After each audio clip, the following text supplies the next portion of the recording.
Donc nous allons débuter un nouvel enseignement aujourd'hui qui va s'intituler les dénominations. Donc quand on parle des dénominations ici, bien sûr, nous sommes dans le cadre de la foi en Christ Jésus. Et quand on va vraiment essayer d'étudier à la lumière des Écritures, est-ce que les dénominations que nous voyons dites chrétiennes sont la volonté de Dieu?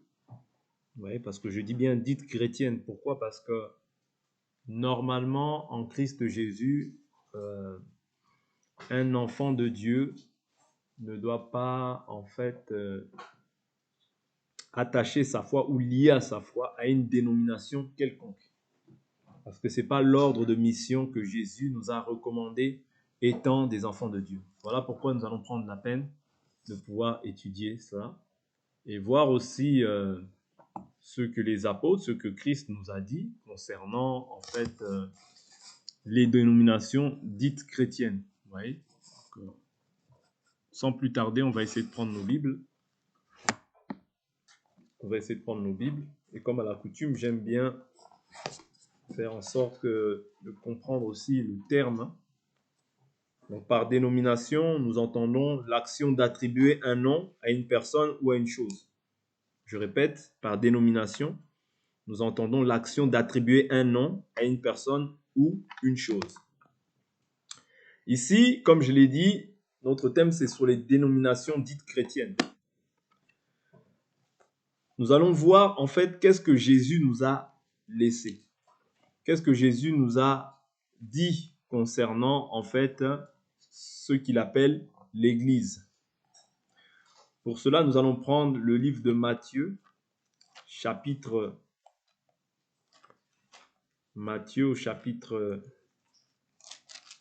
chapitre 16, le verset 13. Matthieu, nous commençons notre enseignement sur Matthieu chapitre 16 au verset 13. Jésus, arrivé sur le territoire de Césarée, de Philippe, posa cette question à ses disciples. Au dire des gens, qui suis-je, moi, le Fils de l'homme? Ils répondirent, les uns disent Jean-Baptiste, d'autres Élie, d'autres Jérémie ou l'un des prophètes. Mais vous, leur dit-il, qui dites-vous que je suis? Simon-Pierre répondit, tu es le Christ, le Fils du Dieu vivant. Jésus reprit la parole et lui dit, tu es heureux, Simon, fils de Jonas, car ce ne sont pas la chair et le sang qui t'ont révélé cela, mais mon Père qui est dans les cieux. Et moi, je te dis que tu es Pierre, et que sur cette pierre, je bâtirai mon église. Je répète le verset 18, il dit quoi? Et moi, je te dis que tu es Pierre, et que sur cette pierre, je bâtirai mon église. Et que les portes du séjour des morts ne prévaudront pas contre elle. Donc ici, on voit quelques informations que Jésus nous donne concernant son église. C'est-à-dire d'abord, dans un premier temps, il s'agit de l'église de Jésus. Si c'est l'église de Jésus, là où certains peut-être vont, parce qu'aujourd'hui les gens, au lieu d'aller dans l'église de Jésus, ils vont dans les églises des hommes. Au lieu d'embrasser la doctrine de Jésus, ils embrassent les traditions des hommes. Voilà pourquoi nous croyons que les dénominations ne sont pas de Dieu. Les dénominations dites chrétiennes ne sont pas de Dieu. Pourquoi? Je m'explique. Jésus ici est en train de nous faire comprendre que il s'agit de son église. Et si c'est son église, l'église doit être conduite non pas c'est-à-dire dans l'église, on doit voir la tête comme étant celui qui en est le bâtisseur, n'est-ce pas? Parce que celui qui est le bâtisseur de l'église nous a laissé un fondement, autrement dit un modèle à suivre pour pouvoir le voir au dernier jour, n'est-ce pas? Parce qu'il a dit, je m'en vais vous préparer une place afin que là où je suis, que vous y soyez aussi. Mais n'y accéderont en fait au royaume que ceux qui se sont aussi conformés à la volonté du maître qui leur a laissé un modèle à suivre. C'est très important ces éléments que nous sommes en train de partager.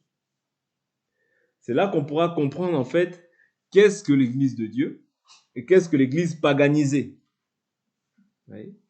Parce que toute église aujourd'hui appelée église, si les gens ont cet enseignement-là, ils ne seront plus ballottés à tout vent de doctrine.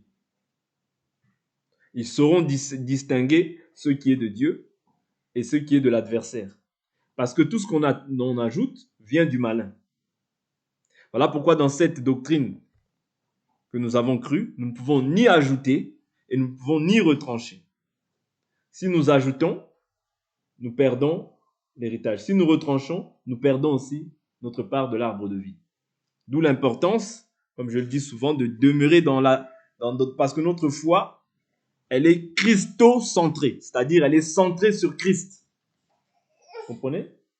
De même aussi, quand nous voyons une église, nous ne sommes pas ici en train de dire que toute église, toute église que nous voyons, dite assemblée, n'est pas de Dieu. C'est pas ce que je suis en train de dire. Mais c'est l'église qui s'efforce à demeurer en fait sur ce que Christ nous a laissé, qui est l'église véritable.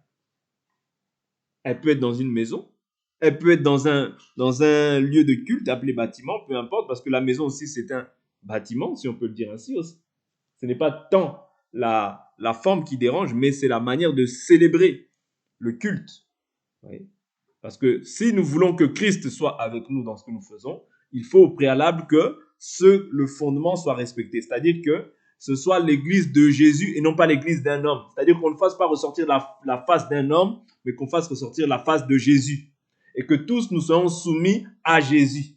Et que lui seul maintenant doit dominer. Comment Jésus domine au milieu de ses enfants? C'est par la parole. Quand la parole est respectée, nous avons l'approbation de Dieu. Mais quand la parole n'est pas respectée, nous n'avons pas l'approbation de Dieu. Même s'il y a des prodiges, même s'il y a des signes, même s'il y a des miracles, ce n'est pas ce qui est important. Ce qui est important, c'est le fait de pouvoir demeurer. Voilà pourquoi Jésus dit, si vous demeurez en moi, ma parole demeure en vous, vous êtes réellement mes disciples.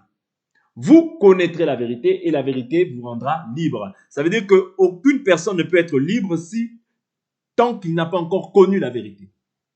Vous voyez? C'est-à-dire que tu es encore esclave et tu n'es pas libre. Parce que c'est la vérité qui rend libre. Quelqu'un peut parler de Jésus, cela ne veut pas dire qu'il a réellement Jésus. Parce que s'il ne demeure pas dans la vérité, il est impossible que Dieu puisse se manifester pleinement dans sa vie. Matthieu chapitre 16, le verset 18, il dit, « Mais moi je te dis que tu es Pierre, et que sur cette pierre je bâtirai mon église. » C'est-à-dire qu'il s'agit de l'église de Jésus, parce que ici c'est Jésus qui est en train de parler.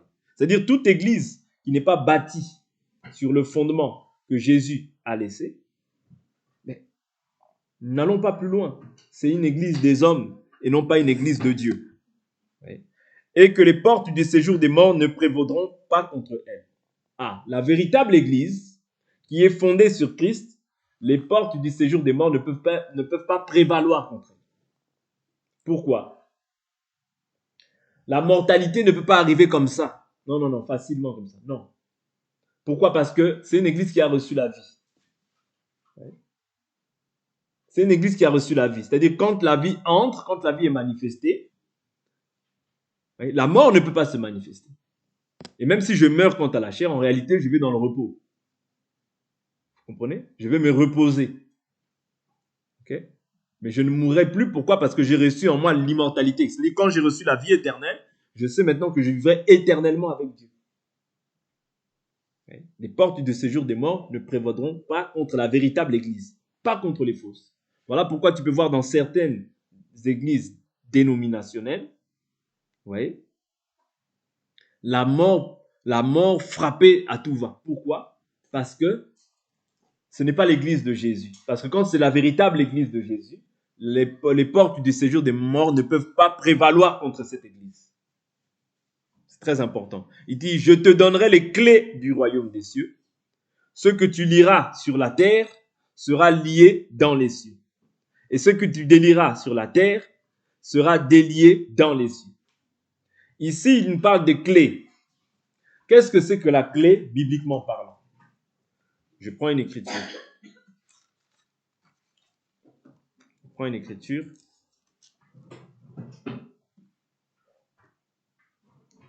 Je prends une écriture.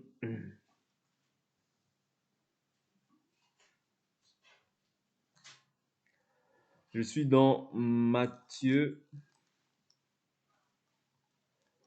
Matthieu.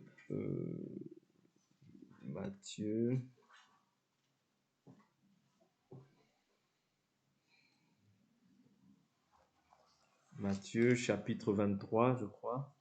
Il dit, malheur à vous, scribes pharisiens, vous ne laissez pas entrer. Voilà, il dit, malheur à vous, scribes et pharisiens, hypocrites, parce que vous fermez aux hommes le royaume des cieux, vous n'y entrez pas vous-même et vous ne laissez pas entrer ceux qui le voudraient. Je vais chercher l'écriture rapidement, si ce n'est pas ça. C'est-à-dire, c'est dans Luc. C'est Luc qui doit parler de ça. Luc, peut-être qu'il parle de ça.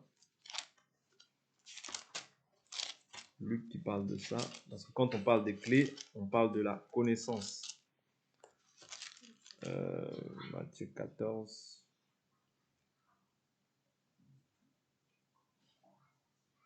Matthieu 14, je ne retrouve plus l'écriture. Matthieu 14.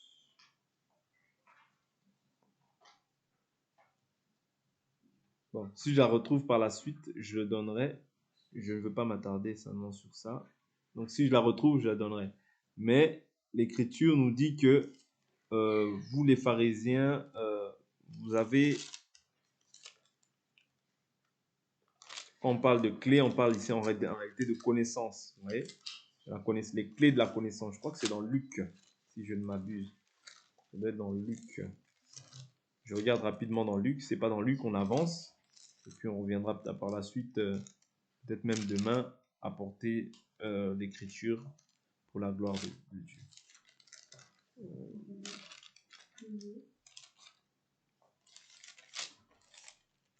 Je cherche rapidement dans Luc. Voilà. Luc chapitre 11, verset 52. L'Écriture dit, malheur à vous, docteurs de la loi, parce que vous avez enlevé la clé de la connaissance. Vous n'êtes pas entrés vous-même et vous avez empêché d'entrer ceux qui le voulaient. Vous voyez? Vous avez empêché d'entrer ceux qui le voulaient. Vous avez empêché d'entrer ceux qui le voulaient. C'est-à-dire que quand on parle ici de clés, on parle des clés de la connaissance.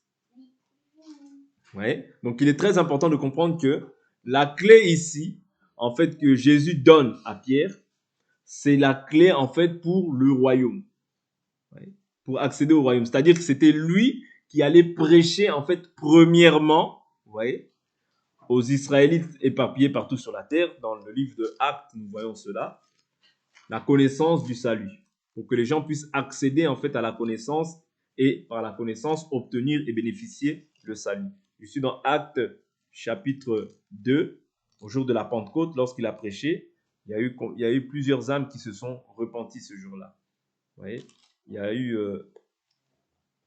eu plus de 3000 âmes qui se sont repenties. Vous voyez, lorsque dans Actes chapitre 2, si vous le lisez dans l'entièreté, il nous dit quoi? Il nous dit, Acte 2, verset 4, il dit, ils furent tous remplis d'Esprit Saint et se mirent à parler en d'autres langues, selon que l'Esprit leur donnait de s'exprimer. Ouais. Or, il y avait en séjour à Jérusalem des Juifs pieux venus de toutes les nations qui sont sous le ciel.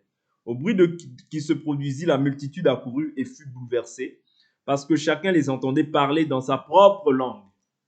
Ils étaient hors d'eux-mêmes et dans l'admiration et disaient, voici ces gens qui parlent, ne sont-ils pas tous galiléens? Vous voyez, c'est-à-dire, qui est-ce qui parlait? C'était les apôtres et les 120 qui étaient réunis, en fait.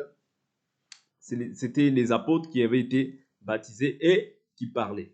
Il dit, comment ne sont-ils pas tous galiléens? Verset 8, il dit, comment les entendons-nous chacun dans notre propre langue maternelle? Partès, Médès, Élamites, ceux qui habitent la Mésopotamie, la Judée, la Cappadoce, le Pont, l'Asie, la Phrygie, la Pamphylie, l'Égypte, le territoire de la Libye voisine, Cyrène, et ceux qui sont venus de Rome. Juifs et prosélytes, crétois et arabes, nous les entendons parler dans nos langues des merveilles de Dieu. Tous étaient hors d'eux-mêmes et perplexes et se disaient les uns aux autres, que veut dire ceci?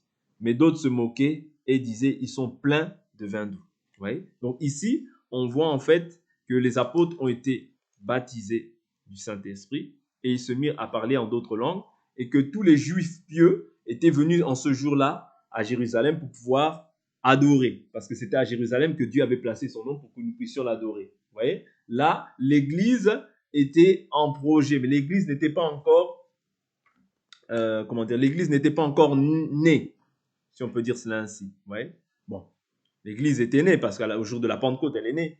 Mais au jour de la Pentecôte, elle est née. À ce moment-là, elle est née, l'Église. Ouais. Mais les âmes, c'est-à-dire toutes les âmes des païens, ou toutes ces personnes-là, en fait, même les Juifs qui étaient d'autres contrées, de la Mésopotamie et autres, n'avaient pas encore écouté, en fait, le salut. C'est à ce moment-là qu'ils ont écouté. C'est-à-dire que lorsque Pierre a fait son discours, il fait son discours, au verset 36, il dit que toute la maison d'Israël sache donc avec certitude que Dieu a fait Seigneur et Christ, ce Jésus que vous avez crucifié.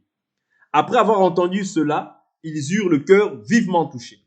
Qui a eu le cœur vivement touché? Tous les Juifs pieux qui étaient venus ce jour-là de toutes les nations. Ouais.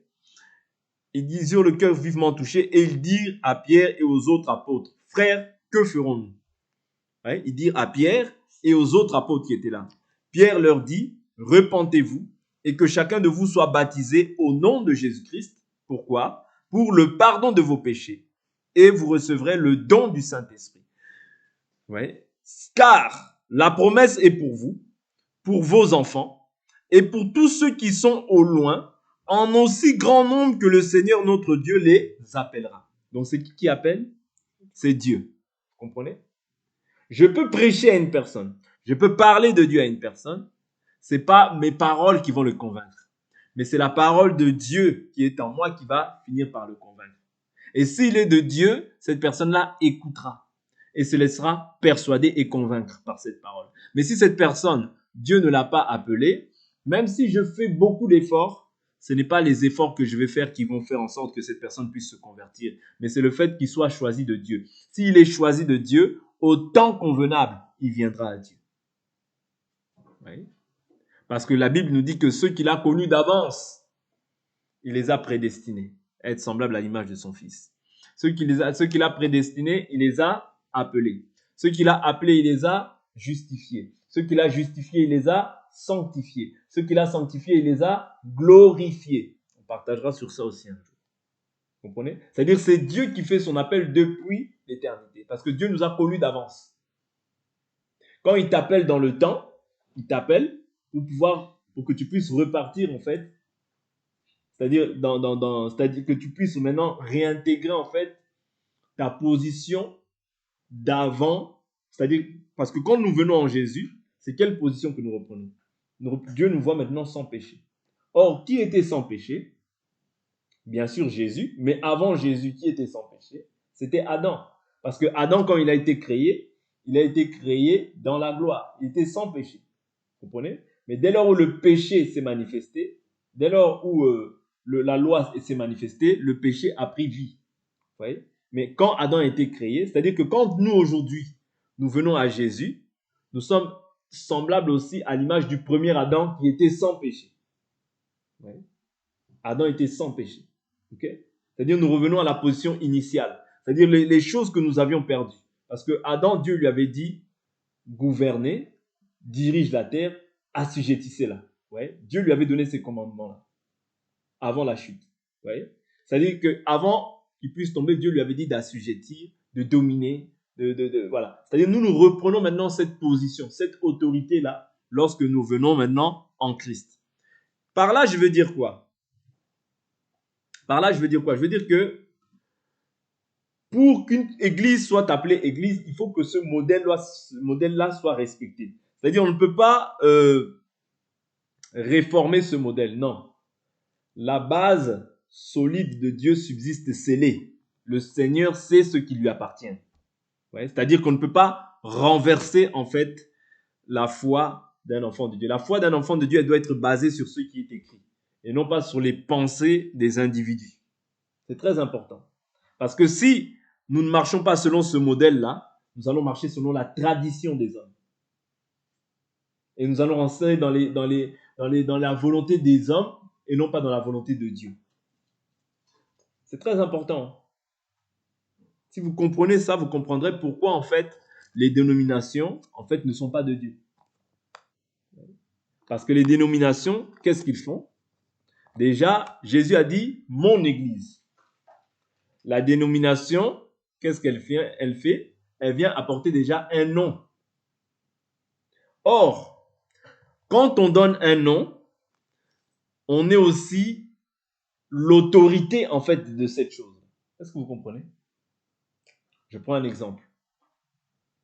Ma fille, elle est là. Je lui donne un nom. Directement, comme je lui donne un nom, je deviens son autorité. Parce que si par exemple j'ai un magasin, je donne un nom à ce magasin, ça devient maintenant ma propriété. Est-ce que vous comprenez? Voilà pourquoi ne peut donner un nom que celui qui est la propriété ou bien le propriétaire de cette chose. Celui qui est le propriétaire, c'est lui qui peut donner un nom. Mais celui qui n'est pas le propriétaire, qu'est-ce qu'il fait? Celui qui n'est pas le propriétaire, qu'est-ce qu'il fait? Il respecte en fait le modèle qui est établi. Je prends un exemple. Si aujourd'hui, toi, tu as des moyens et que tu te dis, bon ben, vu que j'ai des moyens, j'aimerais faire une affaire. Ok? J'aimerais faire une affaire, tu veux acheter un McDo. Tu vas te renseigner pour savoir comment est-ce qu'on fait pour ouvrir un McDo. On te donne les papiers, ton cassette, toutes ces choses-là, pour pouvoir en fait ouvrir un McDo. Ok? Ton cabis, plutôt pas ton cassette, ton cabis. Et tu fais tous les papiers, tu ouvres un McDo. McDo va t'imposer de pouvoir respecter tout, c'est-à-dire le modèle. Ils vont t'imposer. La manière dont les toilettes doivent être faites, ils vont t'imposer. La manière dont la caisse doit être placée, ils vont t'imposer. Le M du McDonald's, ils vont te l'imposer. Les chaises, ils vont te les imposer. Même les vitres, ils vont te les imposer. Vous comprenez? Pourquoi? Parce que toi, tu es un franchisé. N'est-ce pas? Ouais, c'est une franchise. Ok? C'est-à-dire la franchise, en fait, quelqu'un qui prend une franchise, il ne fait rien selon sa volonté. Il fait tout selon la volonté de celui à qui appartient la chose, n'est-ce pas? Voilà pourquoi de même, nous aussi, si nous disons que nous sommes des enfants de Dieu, des chrétiens, un chrétien ne peut pas aller dans des dénominations. Pourquoi? S'il peut y aller, s'il y va, c'est pour leur annoncer le vrai message du salut, afin que les gens se repentent de leur manière de faire et qu'ils puissent maintenant entrer dans la vraie doctrine qui est la doctrine de Christ. Mais un chrétien qui demeure dans ces choses-là, vous voyez, un chrétien qui demeure dans ces choses-là, ce n'est pas un véritable chrétien. Ce n'est pas un véritable chrétien, parce que le véritable chrétien la Bible nous dit, sortez du milieu de mon peuple. Sortez du milieu d'eux. Je dois sortir du milieu de ces gens-là. Pourquoi? Pour ne pas avoir part, pour ne pas prendre part à leur jugement. Oui. La Bible nous dit de sortir. Ne prenez pas part aux œuvres infructueuses des ténèbres, mais plutôt dénoncez-les. Or, qu'est-ce qui est une œuvre des ténèbres? C'est tout ce qui ne s'appuie pas aussi sur ce qui est écrit, c'est une œuvre ténébreuse. Oui. Tu ne dois pas participer aux œuvres de ces gens-là, mais tu dois leur dire la vérité pour qu'ils se repentent et qu'ils reviennent en fait au modèle initial, le modèle de Christ, le modèle qui sauve. Oui. C'est très important. Voilà pourquoi je dis que les dénominations, si on y va, c'est pour dire la vérité aux gens, mais non pas pour rester avec ces gens. Parce qu'ils introduisent en fait ce qu'on appelle le feu étranger. C'est-à-dire le fait déjà de donner un nom. C'est quelque chose qui est étranger en fait à la doctrine que Jésus nous a laissée. Parce que Jésus a dit mon église, mais eux ils viennent y mettre église évangélique, église protestante, église presbytérienne, église catholique, église ceci ou cela. Le fait de donner un nom fais en sorte que tu deviens maintenant le propriétaire de cette chose. Voilà pourquoi tu verras que les personnes qui donnent des noms, c'est eux qui sont à la tête de cette église. Et le jour où tu n'es pas d'accord avec cette personne-là, ils te chassent. Pourquoi? Parce que c'est son bien privé. Est-ce que vous comprenez? C'est son entreprise en réalité. Ouais. Si tu n'es pas d'accord, si tu lui présentes en fait la doctrine que Christ présente et qu'il ne va pas qui ne va pas dans le sens de la personne qui est venue établir cette dénomination, le fait que maintenant toi tu lui présentes quelque chose qui n'est pas conforme, c'est-à-dire une chose qui s'oppose à ce qu'il fait, tu deviens son ennemi. Comprenez? Parce que lui, il demeure dans ce qu'on appelle les traditions des hommes. Lui, il demeure dans ce qu'on appelle les traditions des hommes. Et toi, tu veux demeurer dans la doctrine de Christ. Est-ce que vous comprenez? Donc, d'office, tu deviens son ennemi. Pourquoi je dis ça? Je prends une écriture. Actes des apôtres. Actes des apôtres. C'est le même esprit. Je vous dis toujours qu'un esprit ne meurt pas. Ouais. Un esprit ne meurt pas. Un esprit subsiste. Il demeure dans le temps. Bien que ça peut faire des années, des années, des années, des siècles et des siècles. Mais du fait que l'esprit ne meurt pas, il demeure. Prenons une écriture. Acte 16. Acte 16. Acte 16. Prenons au verset... prenons au verset 16. Comme nous allions au lieu de culte, au lieu de prière, pardonnez-moi, une servante qui avait un esprit de Python et qui, par ses divinations, procurait un grand profit à ses maîtres, vint à notre rencontre. Elle se mit à nous suivre, Paul et nous, et criait, ces hommes sont les serviteurs du Dieu très haut, et ils vous annoncent la voie du salut. Elle fit cela pendant plusieurs jours. Paul, excédé, se retourna et dit à l'esprit, je t'ordonne, au nom de Jésus-Christ, de sortir d'elle. Et il sortit à l'heure même. Les maîtres de la servante, qui voyaient disparaître l'espoir de leur profit, saisirent Paul et Silas et les traînèrent sur la place publique vers les magistrats. Ils les amenèrent au prêteur et dirent, ces hommes troublent notre ville, ce sont des Juifs qui proclament des coutumes qu'il ne nous est permis ni de recevoir, ni de pratiquer, à nous qui sommes Romains. Vous voyez? La foule se souleva aussi contre eux, et les prêteurs, après avoir fait arracher leurs vêtements, ordonnèrent de les battre de verges. Pourquoi ils s'opposent maintenant à Paul? Parce que c'est Paul qui est en train de pouvoir ramener le message. C'est-à-dire Paul, ils se sont levés, parce qu'ils disent quoi? Ils disent, ces Juifs proclament des coutumes qu'il ne nous est pas permis ni de recevoir, ni de pratiquer à nous qui sommes Romains. Ouais. Et au verset 19, il dit, les maîtres de la servante qui voyaient disparaître l'espoir de leur profit. C'est-à-dire que cette personne-là était un appât pour maintenant, c'est-à-dire pour que leur entreprise puisse tourner. De la même manière aussi, ces mêmes personnes-là qui sont en train de pouvoir établir des églises de part et d'autre, des églises dénominationnelles de part et d'autre, dès lors où tu t'opposeras à eux, ils feront tout pour pouvoir t'évincer. Ils feront tout pour pouvoir te dénigrer. Ils feront tout pour pouvoir te détruire. Pourquoi? Parce que tu es en fait en train de perturber leur profit. Voilà pourquoi quand quelqu'un vient avec la vérité, la chose qu'on essaie de faire, c'est de pouvoir le détruire. Le détruire pourquoi? Pour maintenir les gens en fait dans l'ignorance. Parce que si cette personne elle est là, c'est une source de danger. Ouais. C'est une source de danger pour plusieurs. Voilà pourquoi les gens maintenant vont imposer des dîmes. Voilà pourquoi les gens vont imposer des offrandes d'action de grâce. Voilà pourquoi les gens vont imposer pas mal de choses pour maintenir en fait les gens asservis. C'est-à-dire dès lors où maintenant quelqu'un va se lever et dire quelque chose qui est contraire à ces choses-là, cette personne-là devient maintenant ce qu'on appelle la bête noire. Elle devient la bête noire. C'est-à-dire on va essayer de la combattre, c'est-à-dire avec la dernière énergie, pour qu'il ne puisse pas influencer les autres. Ouais. Parce que si ce message-là arrive à saisir le cœur des uns et des autres, c'est fini. La personne va perdre en fait tout le bénéfice qu'elle générait auparavant. Parce que les gens qui étaient tout autour d'elle étaient des aveugles. Mais aujourd'hui, qu'en fait, le message de la vérité est venu, il vient pour délivrer, en fait, ceux qui étaient captifs. Vous comprenez?